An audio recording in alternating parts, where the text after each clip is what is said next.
Cool. Who's never been to a conductor event? Awesome. Well, thank you guys so much for coming. So the conductor is a partnership with UCA and Startup Journey Consulting. Everything we offer is free. We do services for entrepreneurs, free consulting, networking events, all kinds of things. Our website is arconductor.org. While you're here, we encourage you to be social on social media, especially Twitter. Our Twitter handle is at AR_conductor, and our hashtag is #FullSteamAR. So we encourage you to share what you hear from Lori and all of her great advice, and tell people what you're learning here. And we are also giving away a Tacos for Life gift card. So to randomly select a person who uses the hashtag #FullSteamAR on Twitter. Yes, huge thanks to the organizing team, all the conductor team standing all around the room. Edward Crockett is our videographer, who's a UCA student. So Startup Journey is an international program, and we have the local chapter in Arkansas. It happens in over 200 cities around the world. Every month we have a local influencer or entrepreneur come share their story. So tonight we have Lori.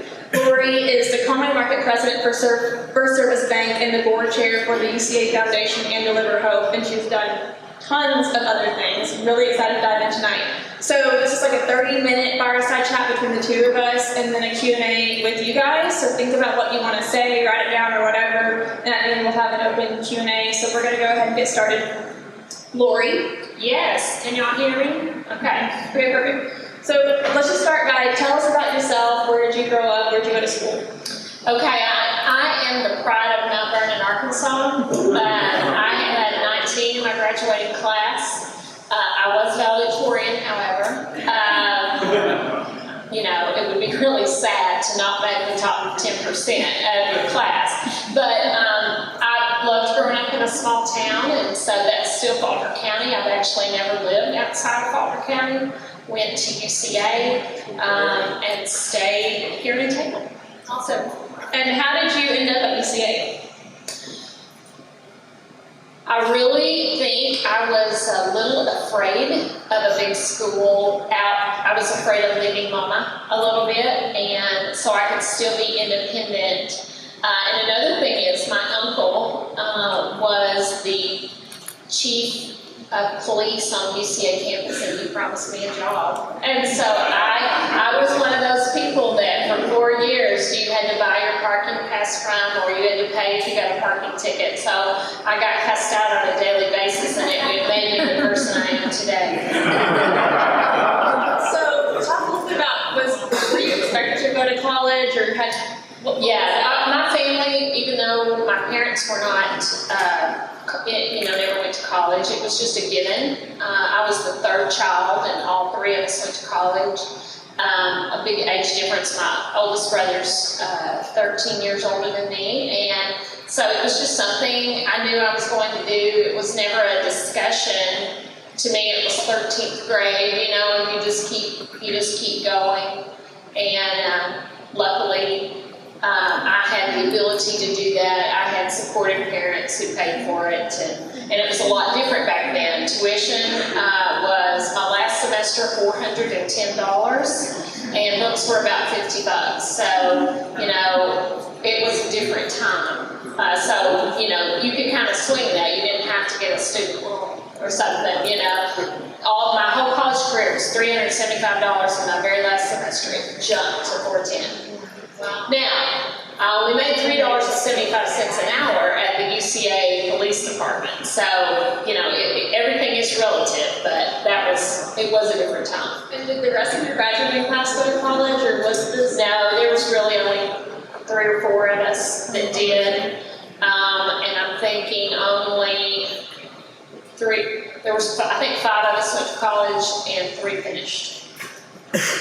So what did you major in college, and what did you want to do when you were in college with the rest of your life? Well, I knew I wanted to be in business in some form, but coming from a small school, I had really had business. Math was the only business class I had taken. Didn't even have accounting or anything, and so I thought, accounting sounds fun, and then I took an accounting class, and I went, oh Lord, no, I am not going to count. I don't do that well. And then the hot major at the time was computer science.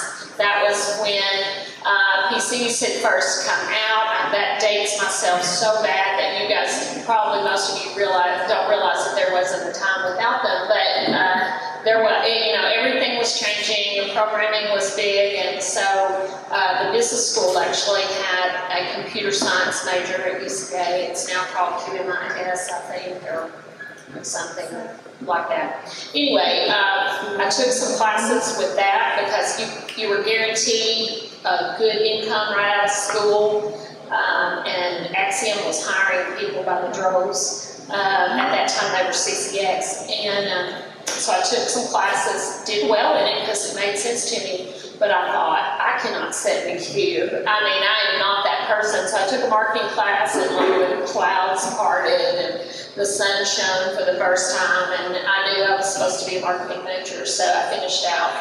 Luckily, all those classes went toward my business block, so I didn't lose any hours as I hopped around majors. I think I had to have 124 hours to graduate, and I graduated with 124. So what did you No sense, overdo it. What did you do when you graduated? Well, as I said about CCX, Axiom, they were hiring up a lot of marketing majors too, and it was kind of a given. I thought that I was going to go to work there, and had talked to them, and as happens in the corporate world, they had a hiring freeze on.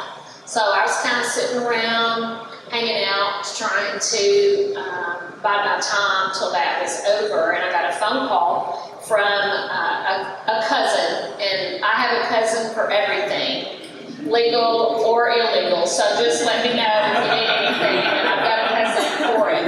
So this cousin wasn't in prison, and she had a job at the old First National Bank, what's now Regions, and she was like, okay, we have a marketing assistant position open, and they don't know who to hire, and why don't you come take that? And so 32 years later, I am still in banking, so you go, okay, where you have one moment that could have really changed your life.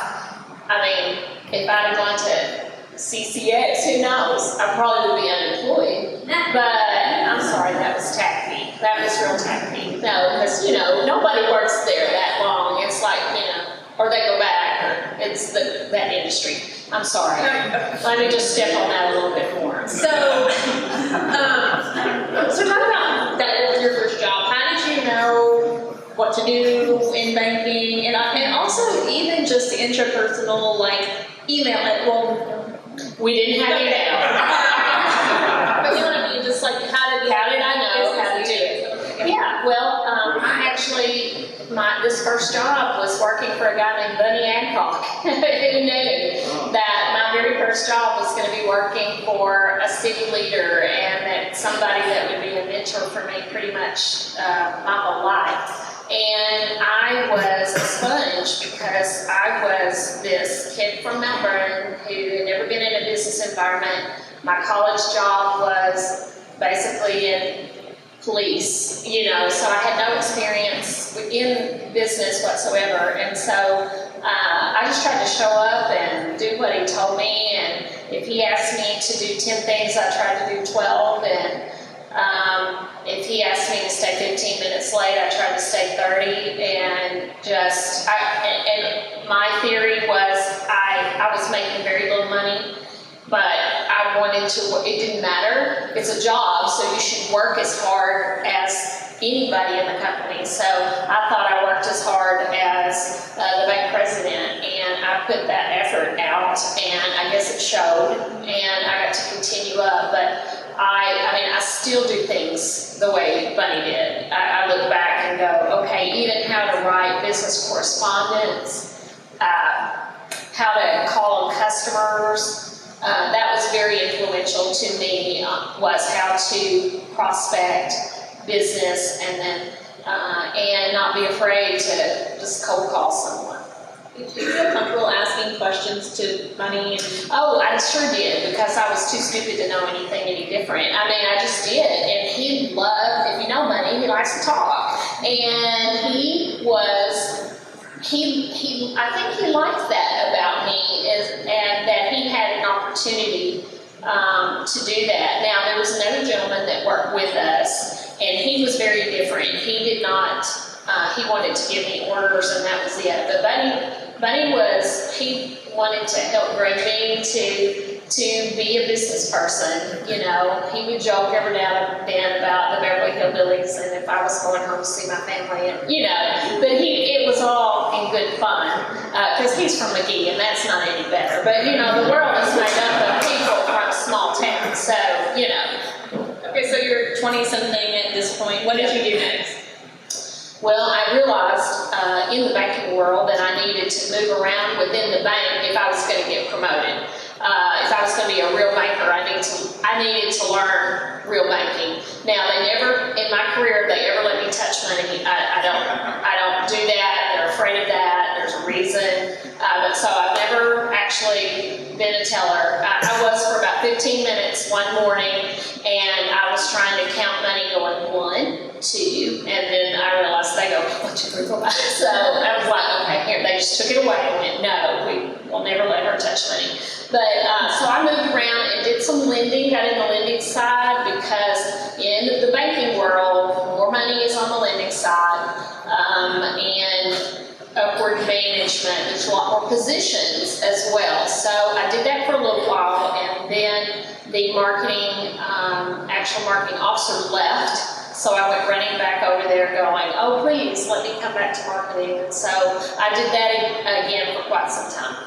What after that? Okay, so our bank, the old First National Bank, was owned by First Commercial Bank, a corporation that was out of Little Rock, and they had their corporate marketing position come open, and so I took that position and commuted into Little Rock for a couple of years. That was a real learning experience because I got to see how a big bank did things, and so I was a liaison to all of our small banks. So we had banks in 3 states, and I would travel to those, and I might do marketing that at one bank that would be a full marketing campaign. Like we had a bank that was hit by a tornado and all their signage was tore down, so we just used that time to change their logo and update their brand, and then others would have marketing officers, and I would just need to give them a little advice. I did some.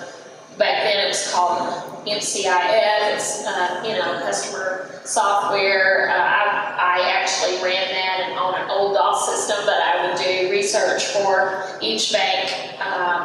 And so I learned a lot. And then one day, that bank got bought out. And marketing folks are the first to go in a bank merger. And so I was 30, 31, 32. 32, I guess, and a little bit older than that, 33, single mom, and suddenly unemployed. Now, I say suddenly, it wasn't sudden, they were good. That bank was awesome.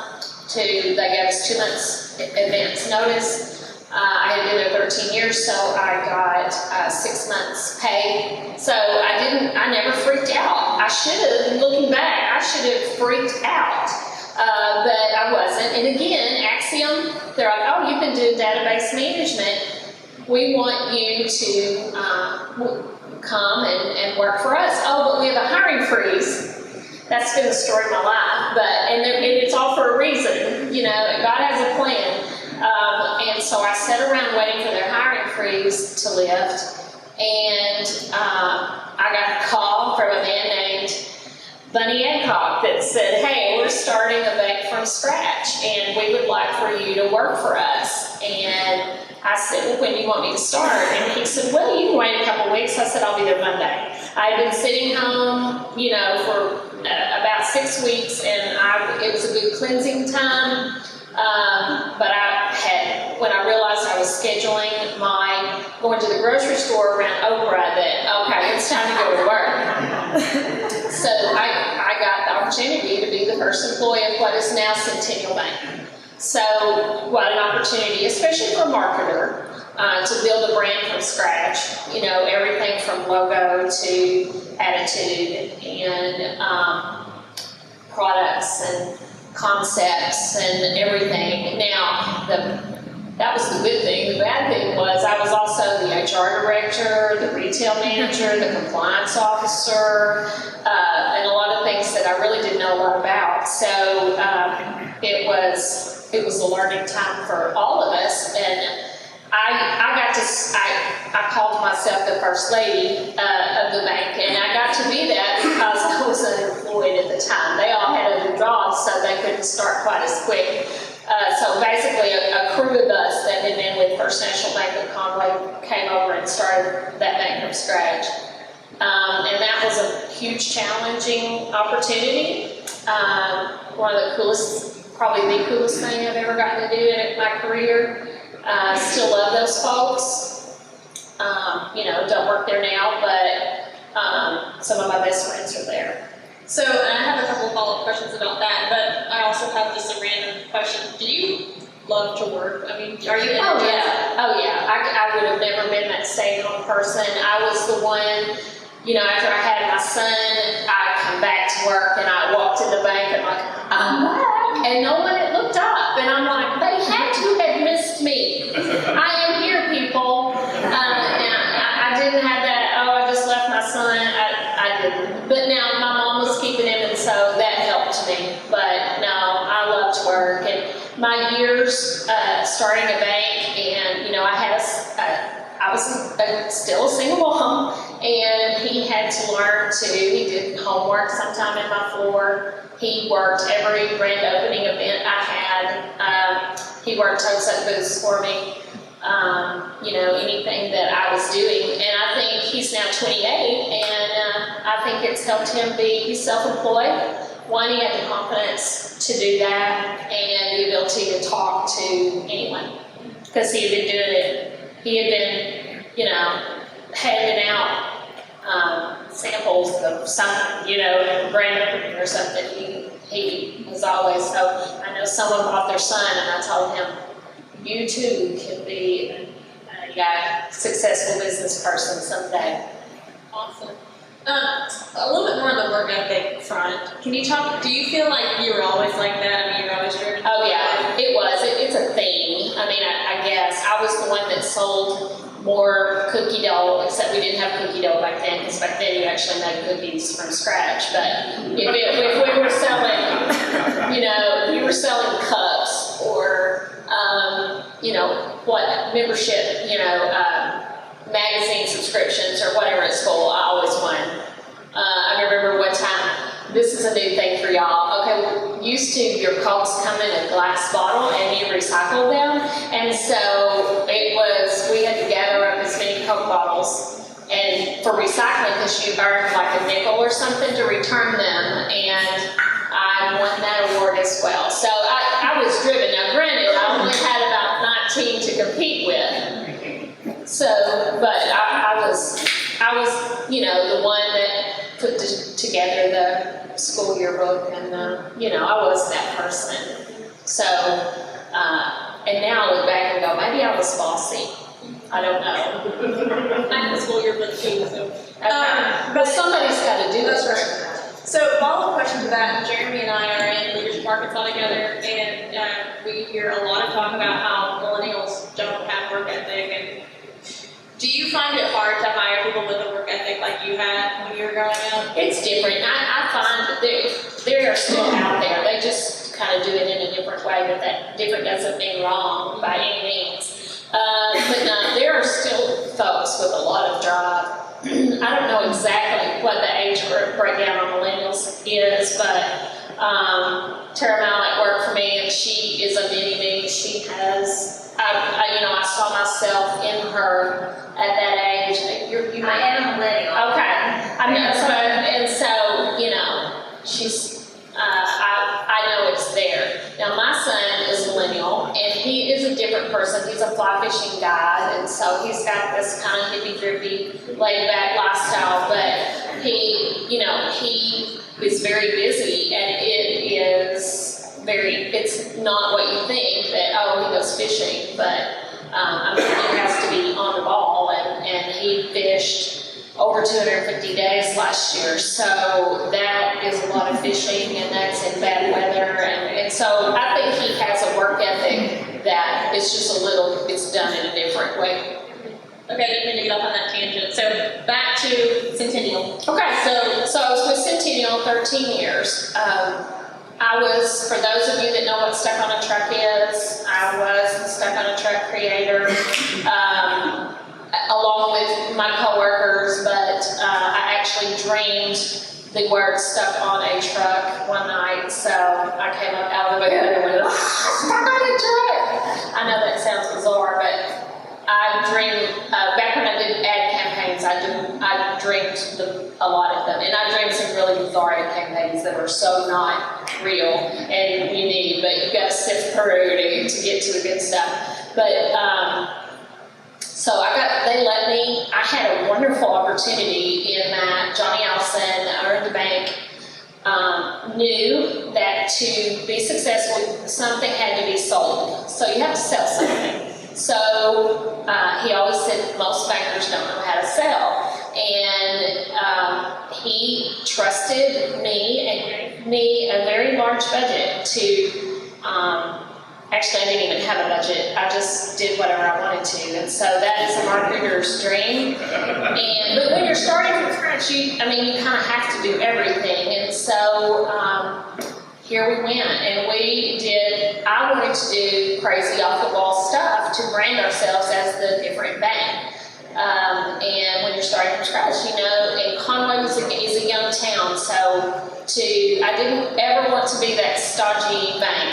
I swore I would never take a picture of a banker sitting behind a desk with a library-looking thing behind them or a bookcase. If I took a picture of a banker, I put our CFO in a bathrobe and put him on the front page, in a big ad, and so people paid attention. He's never forgiven me for that either, but he didn't. And so, just to be different, and I didn't look to banking for inspiration. I looked for retail and automobile sales and things like that to get ideas, because we wanted to be the different bank. And as we went along, that was great. We were the fastest growing bank in the history of the state at the time. And it was a wild ride and very, very fun. And, I got to do things like Stuck on a Truck, and that sounds like fun. And it was the funnest thing I've ever done for a few years. And then it was like watching paint dry. And then I realized how bad my feet hurt and how I really needed to sleep and how they were having the same hallucinations year after year. And I, it's like, okay, if I see that person with the, talking and crying at the same time and all that, I don't think I can do that anymore. So anyway, time goes on. We became a publicly traded company in 2006. And that changed the ball game, because we were a different bank at that time. You have a different set of rules to follow. You have to meet stockholder expectations. So fun for Lori was over, because no longer this endless budget. I finally had to, put things in line and do that. We rolled all of our banks up. We had bought banks along the way. We rolled them all up into one, changed the name to Centennial. And while, again, I still loved it. It was very, very different. Even our shareholders meetings, where we we created the concept of, if we let you buy stock in our bank, because we were privately held and we could control it, you had to become a partner of the bank. And so we called them partners, we didn't call them shareholders, and they let me have these twice a year, these big wingdings that I threw for the shareholders, and we would just do crazy stuff. And so they loved it. It was a big sales rally. Well, once you become publicly traded, your meetings with shareholders, have to be very business oriented. It's like the thrill is gone, is what I felt like. And it changed the way we did everything. And I gradually, over time, lost my creativity a little bit and was ready to do something different. Okay, so how do you from there to where you are right now? Okay, so I was really, really burned out on marketing. Didn't think I could come up with a creative thought, because at that time we were acquiring failed banks in Florida, and I was hopping on a plane and running to Florida, and that sounds all fun until you're stuck in, and there's some parts of Florida that are not very glamorous. And what you see on TV is very different than some things that are there. You're working, even if you're in one of the glamorous places, you're in Key West and you're locked up in an office and you're under extreme conditions. You're buying a fail bank, people are crying, going, oh, I'm not gonna have a job. And then, you know, my job was always to try to pat them on the back, and I couldn't promise them yes they would, because we probably, maybe not. And so it lost some of its appeal. So one day just the right thing happened, and I decided I needed a new something. So I had been approached years before from Harvest Bank to, if I ever wanted to come to work, just call. And I said, okay, I'm ready to do something different. And so they hired me as a business development officer. So I got to, basically, the networking that I had done all through my career, I finally got to take advantage of that and actually be on the sales side of marketing. And it was almost like the pressure valve was released. You know, it was like, okay, I can be fun again. I can do things on my own terms a little bit. And so basically I did that for several years. The interesting thing about that, and you never know why you do something, really. Sometimes you just do it because, and that I did a little bit because, but I've been single all these years, 17 years. And my son had finally gone out of the house, and I was on the beach with some friends and ended up being by myself one day, and I said, okay, God, if you're ready for me to have a man, I guess I'm ready. But obviously, I did not know how to get one. So you were going to have to just drop him in front of me. So I had been at Arvest 2 months, and a customer walked in and asked me on a date, and we married 9 months later. So that was my thing. That was my reason for going there. And people go, oh, are you not sad that you left Centennial? It was like giving my child up for adoption, kind of. But I had the ultimate reward in, happiness for years. And I had no idea. That thought never crossed my mind. And now I thought they should have put me in the bank lobby a long time ago. I had been sitting in the back office where nobody could see me. So all it took was 6 weeks in the lobby, and I had a man. And they wouldn't let me touch the money either, but they let me sit that I got to sit right there by the front door and smile. And he walked in and he said, you smile so pretty at me every time I come in. Of course, I had no idea who he was. And he had money in his hand, and I went, they don't let me touch the money. And he said, that's not what I'm here for. And I'm like, wow, okay. Our first day, I put a bathing suit on, and we went to the lake. I went, we're going to just let you see what it is. I'm not going to waste my time. If you don't like it, we can just move on down the road. I haven't wasted any time. So I have this swimming suit, even though the elastic's out now. It's mounted on the wall, and it's called my Gerald catching suit. Now y'all didn't come for a boring speech, did you? By the way, I meant to say this earlier, we've never sold as many tickets as we did that quickly as when we announced you. It was like 25 people immediately signed up. Well, I bet they're all from Mount Vernon. I don't know. So go from there to where you are. So I'm rocking along at Arvest, having a good time. I'm thinking, oh wow, I've got a man and an easy job, a job I could do with my eyes closed. Then I had lunch one day with Daniel Tyler, and Daniel Tyler says, I knew Daniel from high school, and he starts telling me about a nonprofit he wants to start. They need some water. Daniel, where is Daniel? Give me some water. See, I can just order him around. But Daniel told me about a nonprofit he wanted to start, and here I go. Can somebody get me some water?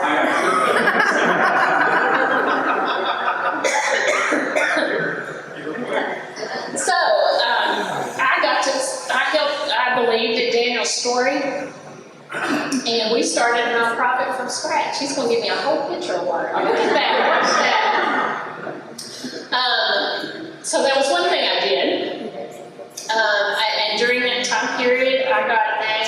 Businesswoman of the Year, the Diamond Achievement, which was kind of a thank you, Danny. It was Women in Business, kind of lifetime achievement, which I'm like, am I old enough to get a lifetime achievement? And I guess I was. So anyway, I did. And then I got a phone call one day from Jim Hawks, who is a local businessman I've known forever, but he says, I want to talk to you about something. And I thought, oh, he wants to do business with me. Excuse me. But, so I go over and he said, how would you like to be a bank president? I said, bank president? I'm a girl. Do you not realize I'm a girl? Girls don't get to do that. And he said, I kind of know you're a girl. And I'm like, okay, well, at least I got that part accomplished. But I said, I'm also from the marketing side. Most bank presidents are lenders that have come up through the lending channel, or they come up through the operations channel. Marketing folks rarely get the opportunity to have that role.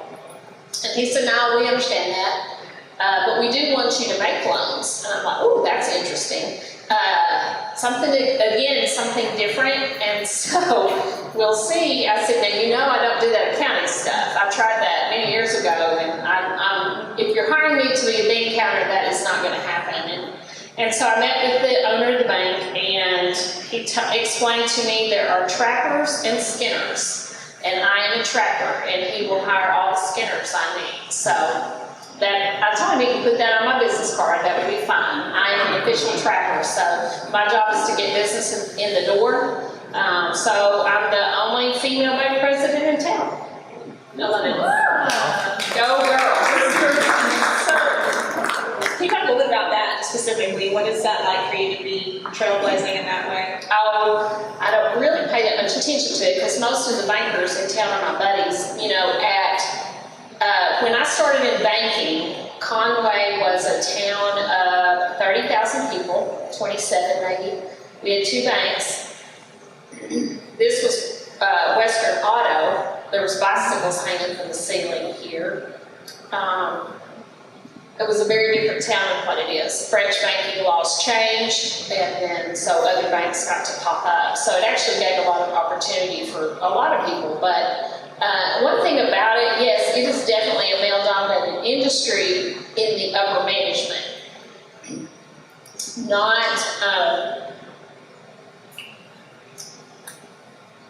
And really not even a lot of women in the leading role in the past.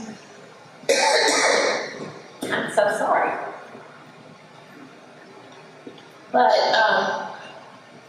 everything changes. And there was a time I got told once, well, I would have given you that promotion if you hadn't been a lady. The interesting thing, it was business development because, he said I couldn't take a man out for lunch. So whoever wants to go to lunch, you guys, I'm buying. Because I can do that now.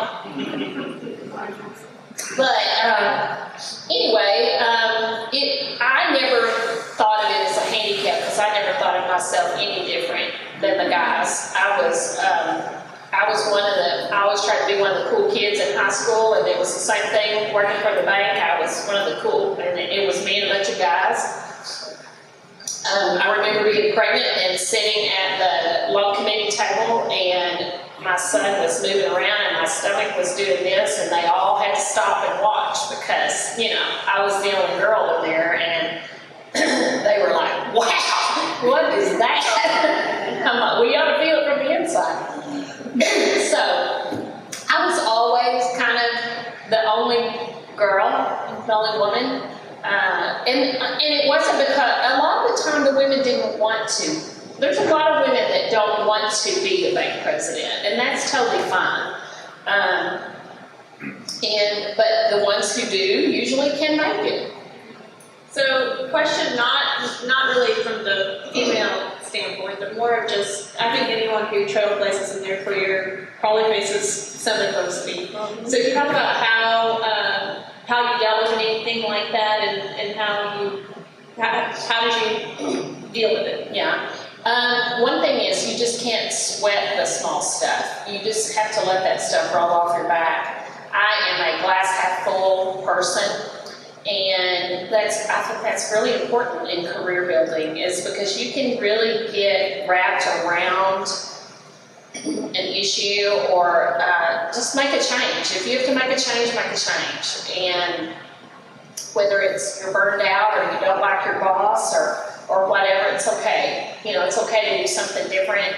But you also have to understand that every job has a little hair on it, and every company is not, there's always something, and you've got to decide, can you live with it or not? And it's different at different points in your career. Like now, I mean, I know I'm on the downward side, and I'm looking to retirement, and I have a goal set. And I can tolerate some things now that I wouldn't have tolerated 20 years ago. So that's kind of I actually had that conversation with a gal I was trying to mentor yesterday. And she's trying to decide that, she's 29 and her next step and I'm like, okay, if I was 29 and I was unhappy, I would go somewhere. I would make a change. It's okay to make a change. It's a little different, at my point. My goal is to sock away money in my 401k, still be successful and do what I want to do, but I'm on my terms now a little bit more. I'm a little bit more in control of that. Well, what is your advice for people? I mean, if you are unhappy, at what point is it like, okay, I need to pursue something else? Trust your gut. When you finally feel, there will be something that will take it from over the top. It was for me. I had somebody say the right thing to me, and I went, okay. I knew there was going to be something. I'd already planned in my head, okay, the next time I feel like this, I'm going to do something about it. And that thing happened, and I did, and I have no regrets.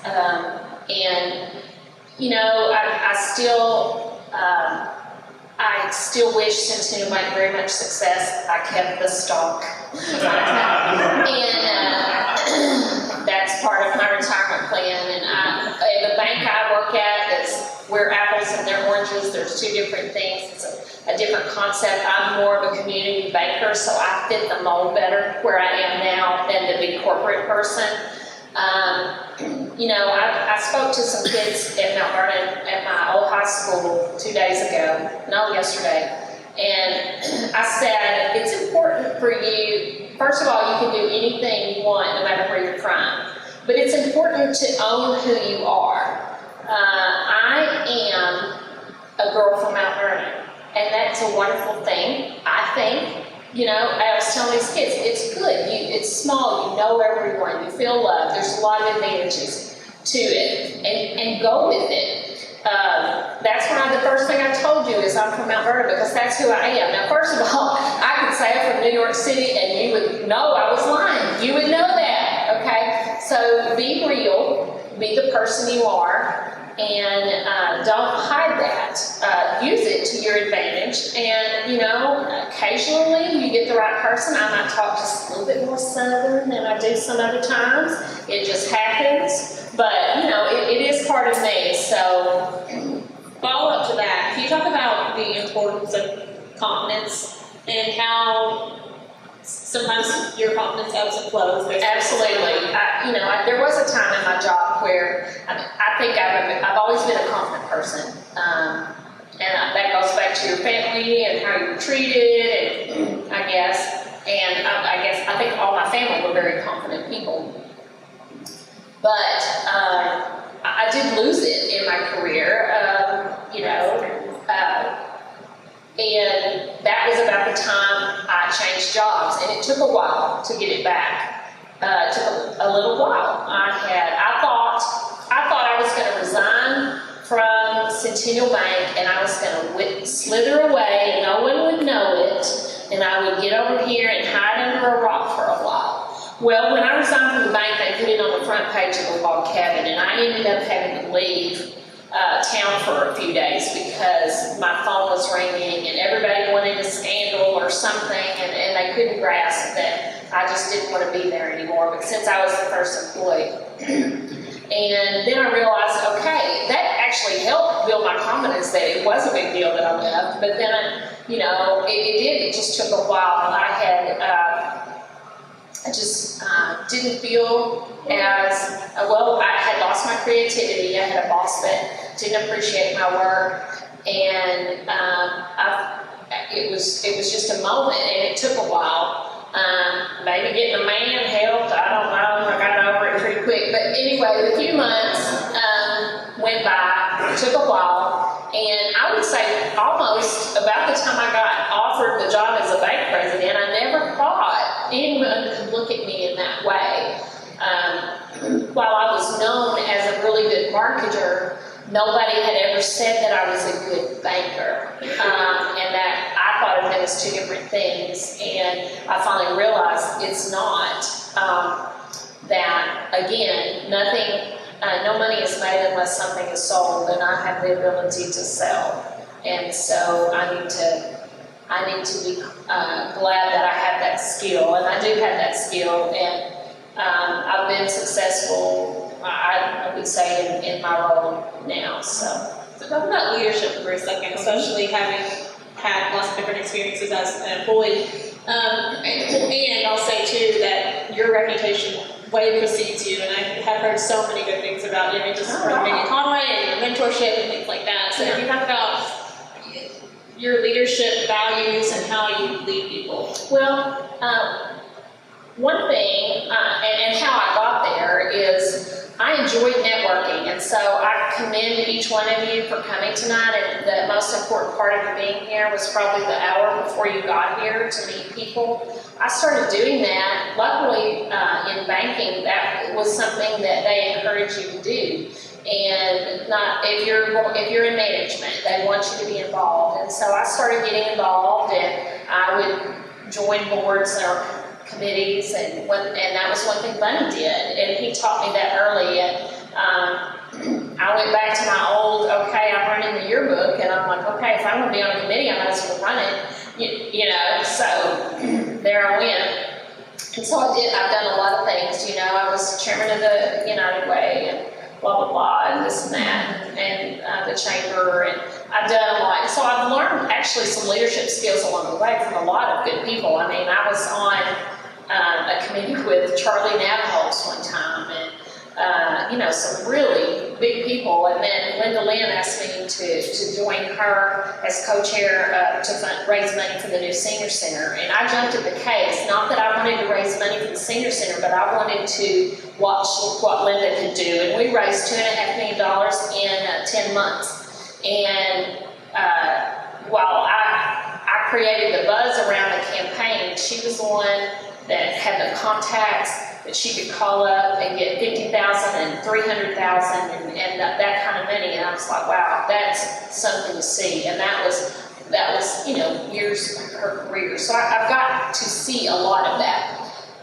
As far as leading my staff currently, I would never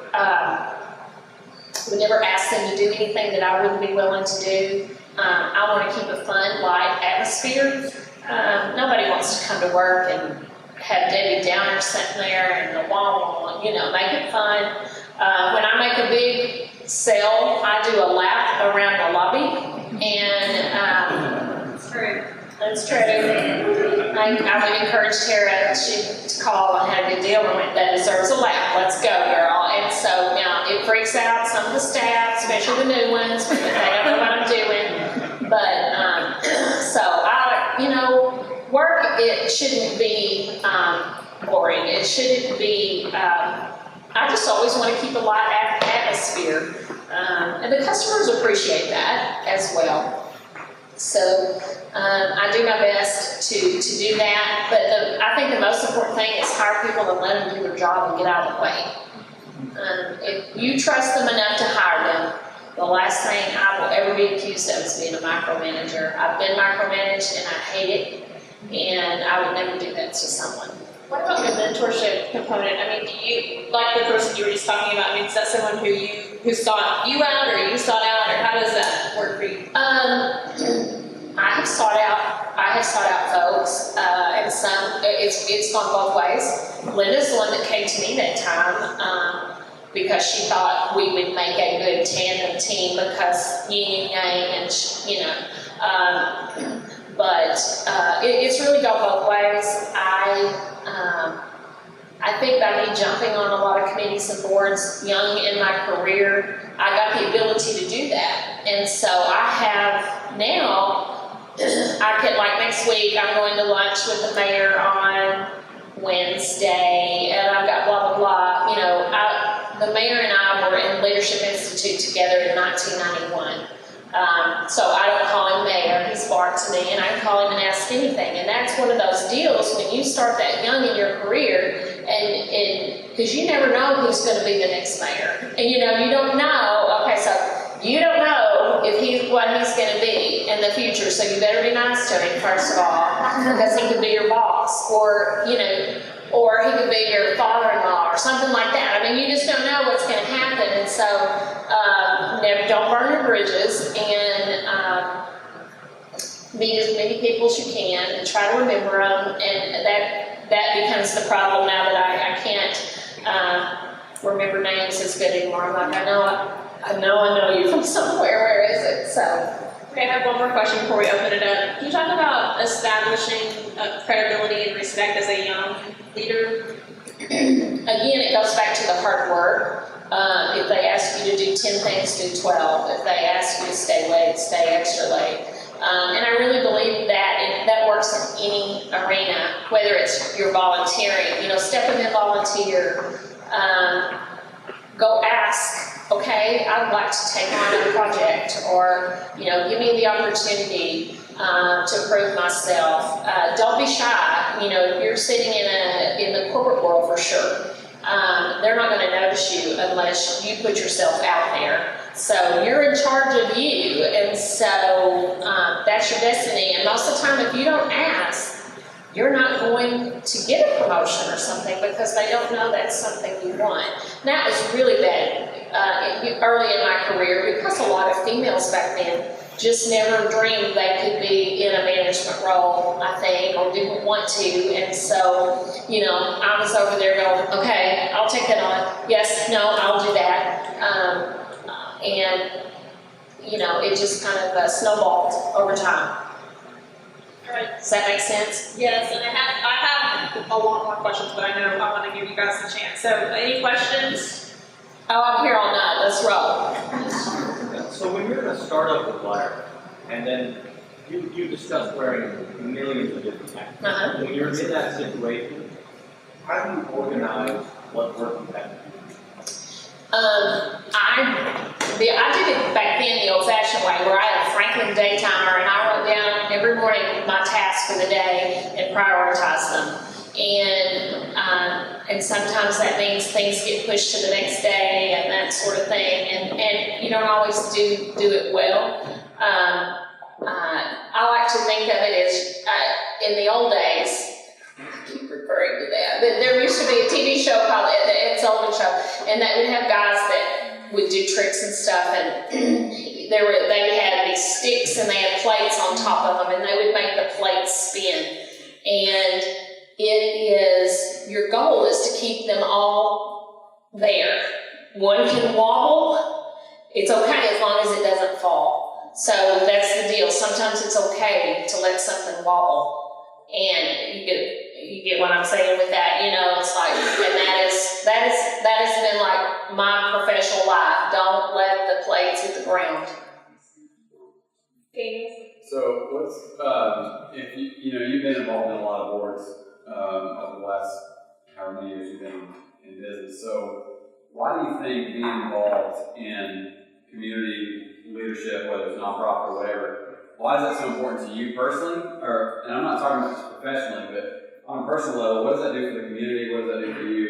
What does that look like? Well, I'll go back to my parents. My parents were they were givers. My mother always was doing everything in the church and the PTA and that sort of stuff. My dad he worked for a company that he got to hire people, and so he would hire everybody, pretty much every male in my little hometown worked for my dad at some point.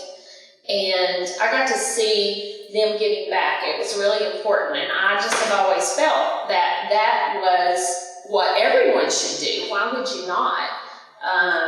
Because you can put a little bit of effort. If a bunch of people do that, and you can really accomplish a lot. Yes, it's helping professionally.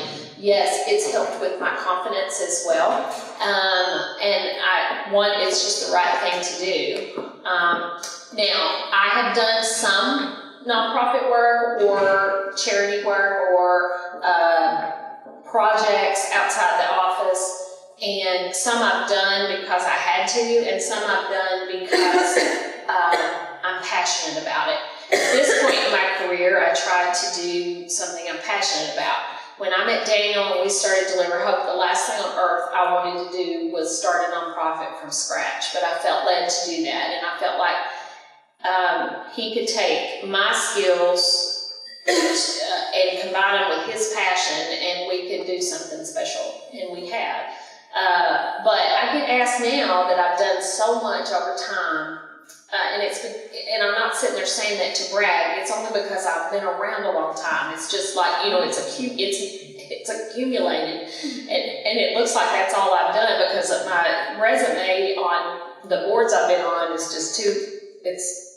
It's almost embarrassing to look at. I'm like, okay, I guess that's all I've done. But anyway. Now I'm to the point where I say no a lot, and I only say yes if I'm passionate about it.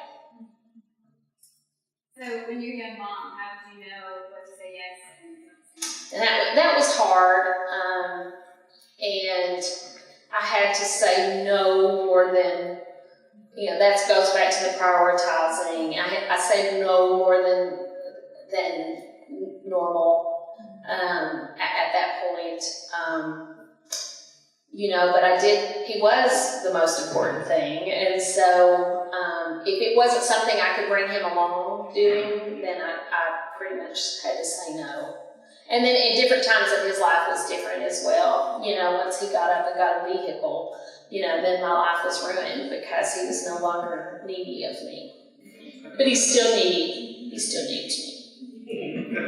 Don't tell him I said that. You love to win or hate to lose? Both. I do. Probably more love to win. I mean, I can accept a defeat. Tara quit on Tuesday. I've had to quit. I've had to accept that defeat. And it hurt, but it wasn't the loss that bothered me. It was, actually, I didn't feel like I lost. I felt like I lost because she was gone. But you do have to accept it and go on. It's a big world, and so I think I really do like to win more. I hope that makes sense. Jason? I'm trying to paint a picture of the laps around the bank with those walks with dogs. Job. with little yelling and hands in the air. Yeah. Little clapping. Yeah. And then I try to do it when the customers are not there, because that's very frightening. So you've made a lot of deals over the years. There's been some that were approved for their loans and some that were not. Can you talk about some of the differences of those, maybe the characteristics of the people who are asking for the loans, types of businesses? What do you find to be successful in this world? Those that take the time to plan and really weigh out the odds. Those with a good business plan, when they come in, you can read it, the difference, just like that. Just because they've always wanted to open up a clothing store, I just want to do this all my life and now I can, doesn't mean you're going to be successful at it. You see that they put the time and the effort to do the research behind it, and they have the statistics to prove it. So that's there are not very many that teeter, close. Most of them it's pretty easy. Now the banking world has changed a lot with regulation, and we're highly regulated, and so sometimes there are numbers that you have to plug in and they have to fit. But a big part of that is your projections on what you think you can do, and if they put a good plan together and it makes sense, then let's roll. Other questions? No one? All right, that's perfect because we're right on time. We were way behind, so. Okay, well, we end always the same way. What's one piece of business advice you would leave us with?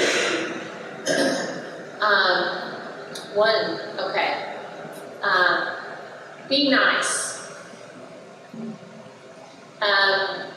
Being a rear end will bite you faster than anything, and it'll come back around.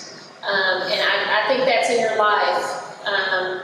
It just really, I know that it's really, you think that has nothing to do with business, but if you be kind and considerate to your coworkers, to your customers, it'll come back. Awesome. Well, thank you so much, Lori. The Tacos for Life gift card. Do we have a winner for that? Yes, it is ready to use. Woo! All right. Okay, cool. Well, thank you guys so much for coming. I have some business cards out here if anybody wants to ask me questions later. I'm very honored to be here. I can't believe that people actually got out to come and hear me. So, yay, go Mount Vernon. Yes, and I had a lot of questions, but you have so much knowledge. Yeah, so you are such a mentor to so many people, and it really is an honor to have you here tonight, and thank you for everything you do for Conway. I mean, seriously, I had like a million questions about their civic engagement and all of that, and everything you do to give back, so thank you for everything. Well, if you want to hit me those questions, I can put them in an email, and you can send it out to me. All right. If you want to put it on the website. Awesome. Because I am so knowledgeable.